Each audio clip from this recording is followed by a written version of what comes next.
Hello and welcome to another episode of Coffee Fusion. This week we're going to look at moving on from Nespresso.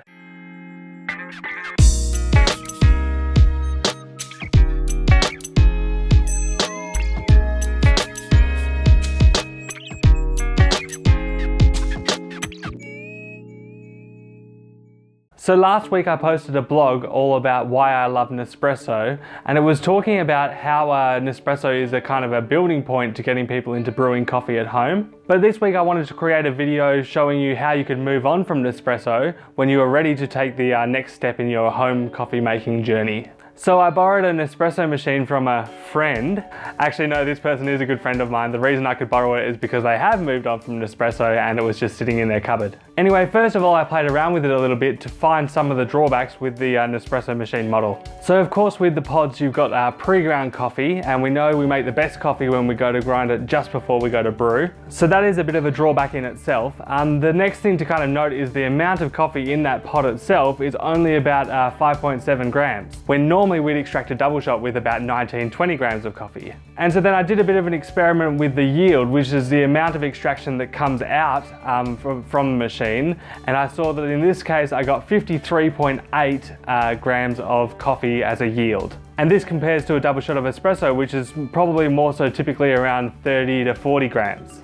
So straight away, you're trying to pull too many oils out of the coffee, and the coffee's pre-ground, so it's lost some of its oil and some of its goodness to begin with. So from this we can see that while you get a consistent cup of coffee from Nespresso, it's not necessarily a very tasty cup of coffee. It's not horrible, but it's not great. So you might like it at the moment, but then you might kind of start to think, well, how can I get a little bit more out of my coffee from home? Now, there are lots of different ways to make coffee at home, and there are varying difficulty and varying budgets, but I thought what I would show you is a way that you can make coffee at home and then use your milk frother from your Nespresso machine that you already have. So I'm using an Aeropress here. Now, Aeropress is really good because they're very convenient to use, very easy to use.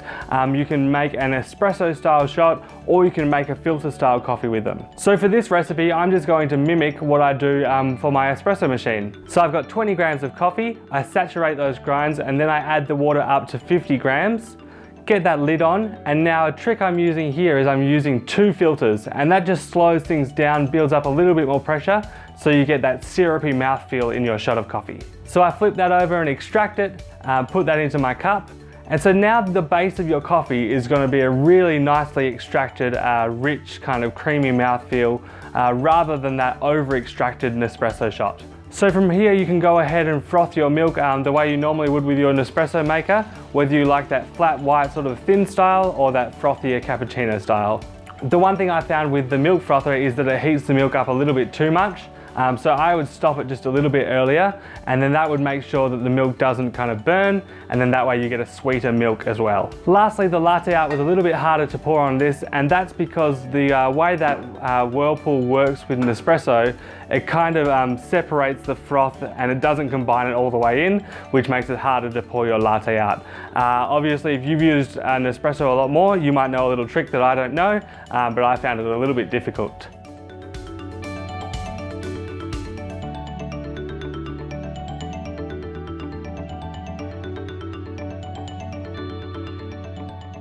So there you go, guys, that's an easy first step away from Nespresso and onto the next part of the coffee industry and getting into freshly ground, freshly roasted coffee.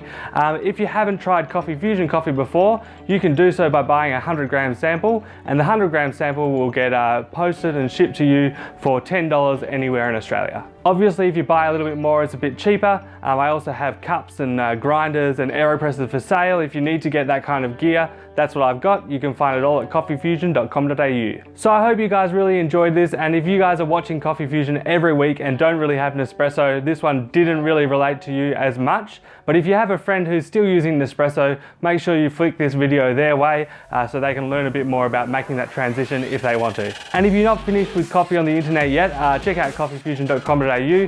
I've got my blog post on there. I post every Monday, new videos Tuesday and Thursday. There's also at the Coffeefusion on Instagram or Coffeefusion on Snapchat. Lots of ways to stay in touch. And if this is your first Coffeefusion video and you like what you see, make sure you hit subscribe. Remember, if you learned anything from this video, just click that like button because that really helps me.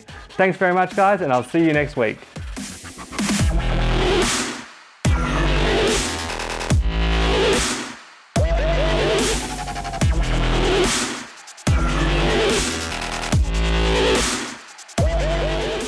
roasting them nice and fresh and roasting them to bring out the best in the